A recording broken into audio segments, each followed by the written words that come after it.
Hello, Chang. Nandito na po ako sa Puninaria. Sige. Update mo ako, ha? Pantakin mo nga naman yun, ano? Dalawang magkaibang babae, isang bangkay lang daw. Pwede ba yun? Sana talaga, Chang, nakunan nyo ng picture yung bangkay na sinasabi niyong kamukha ni Irene. Hindi nga pwede. Tsak kukuyugin kami eh. Sige ho, Chang. Papasok na po ako sa loob, ha? Sige, mag-ingat ka. Marami daw multo sa punerarya. Chang, hindi po ako natatakot sa multo. Ang mas kinakatakutan ko, yung mga katulad ni Irene, yung akala mong mabait. Tapos yung pala, pag nanakawan ka. Eh, kung talagang magnanakaw si Irene, eh deserve na yung nangyari sa kanya. Chang, hindi naman ho tama yung sinasabi ninyo. Sa bagay. Tignan mo nga si Moira, di ba? Ang tagal nating hinintay ang hustisya, pero sa huli, naparusahan din. Eh kahit po masama ang isang tao, eh syempre hindi naman natin hinihiling na mamatay sila. Eh hayaan na po natin yung batas ang magparusa sa kanila.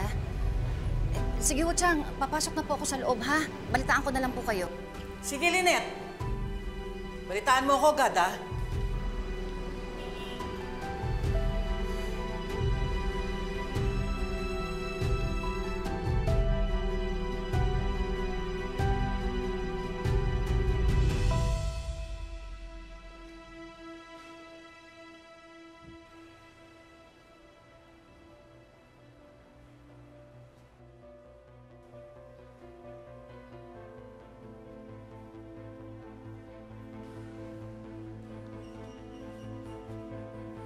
Magandang araw po, ma'am.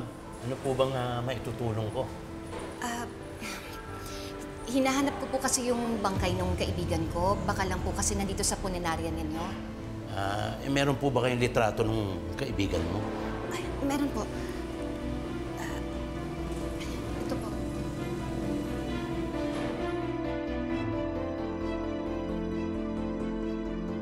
Na naman? Na naman? Ang ibig niyo pong sabihin, may naghanap na po sa kaibigan ko? Iba po yung iniisip ko pero hindi po yan. Actually po, kanina may naghahanap din ng bangkay. Ako rin po napagtanungan. Pero hindi po yan kaibigan nyo. Ang ibig niyo pong sabihin, yung bangkay ng kaibigan ko, wala po dito? Wala po dito. Ma'am, tuloy na rin po ako kasi marami pa po akong trabaho. Ito nga pala po, ma'am. Kung kailangan niyo po ng serbisyo, tawag lang po kayo. Sige po. Salamat po. Babakasyon sila Carlos at saka si Lynette? Opo. Pero silang dalawa lang po. Kasi nakakahiya naman po, di ba, kung magli-leave po ako dito sa Apex, kakastart ko lang po ulit dito. Gaano katagal sila mawawala? Mga 2 linggo daw po Pero syempre, pag nag-enjoy po silang dalawa, di mas matagal. Anak, sumama ka kaya sa kanila? Tay, bakasyon po nilang mag-asawa yun. Nadamay lang naman po ako kaya inaaya po nila ako. Ayun naman pala di sumama ka. Tay, parang napapansin ko po na pinipilit niyo po akong sumama sa kanila. Bakit po ba? Wala kasi akong tiwala kay Carlos, anak. Dahil po ba sa naging away po ninyo? Yun at marami pang iba. Nararamdaman ko kasi, anak, na nasa loob ang kulo ni Carlos. Nag-aalala ako para sa nanay mo. Hindi ko alam kung anong gagawin niya kay Lynette kapag silang dalawa lang magkasama na ganun katagal.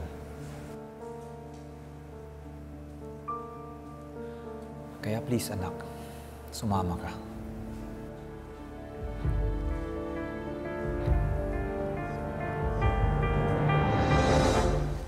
Boss, tuyo na tong carpet. Saan yung gusto mong ipalagay?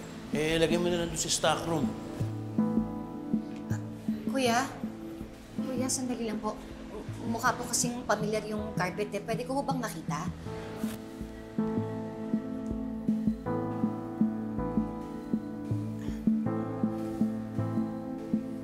Sandali.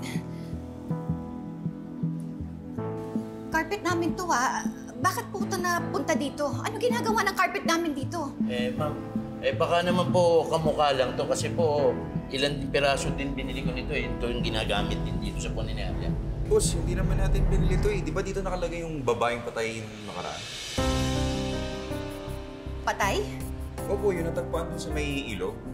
Di ba, boss?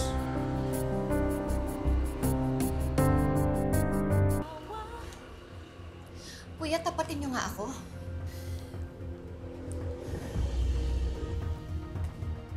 Ito ba yung babaeng sinasabi niya?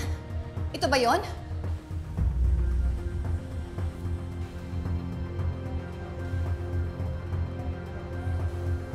Ayaw mong sumagot?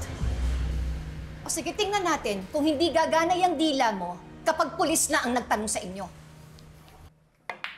Dad, alam ba ni Tita Lynette na bebenta niyo yung bahay niyo? Hindi ko pa sinasabi. Tsaka bahay ko naman yun eh. Kailangan mo bang sabihin sa kanya? Dad, mag-asawa na kayo. Unless may prenup kayo, hindi ba ibig sabihin nun conjugal na yung properties niya? I mean, respeto na lang kay Tita Lynette. Ano ba ang reason kung ba't niya ibibenta yung bahay?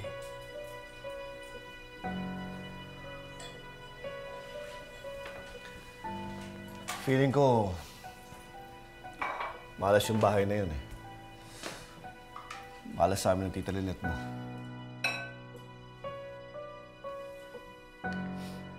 Sa bagay, hindi lang kayo isang beses pinasukan ng magnanakaw. Yun na nga eh. Basta Dad, akin na yung rep niyo Papalitan ko yung nasa kondo ko. Oo, sure. Kahit anong gusto mo doon, kunin mo. Dad, pati yung carpet, yung dinala mo sa cleaners, akin na lang rin yun Hindi. Hindi bagay sa kondo mo yun. Luma na yun eh. Bilang kita ng bago. Hindi Dad, bagay sa akin yun.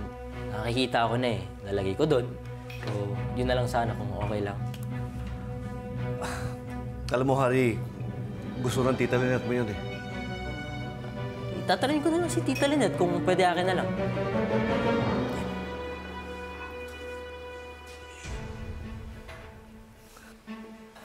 Tatawag ako ng pulis. Ano nga? Ma'am. Teka lang po. Sasalita na po ako.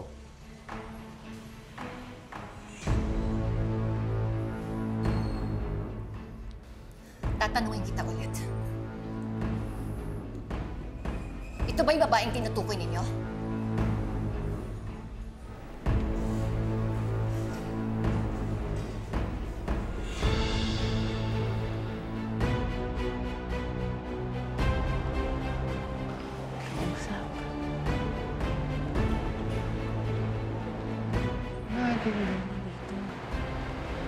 Ito ba yun? Ay, Pogi! Ako po? Oo, dito ka ba nagtatrabaho? Dati po. Bakit po? Kasi may hinahanap ako. Hindi ko alam kung kilala mo si Dr. Annalyn Santos. Si Doc Annalyn? Opo. Best friend / future girlfriend ko si Dr. Santos. Regan pala. Regan Tibayan. Joyce. Anong kailangan nyo kay Dr. Santos? Kailangan ko lang talaga siya makausap. Tungkol sa stepfather niya, si Dr. Carlos Benitez. Sige po. Dito po. Sige, thank you.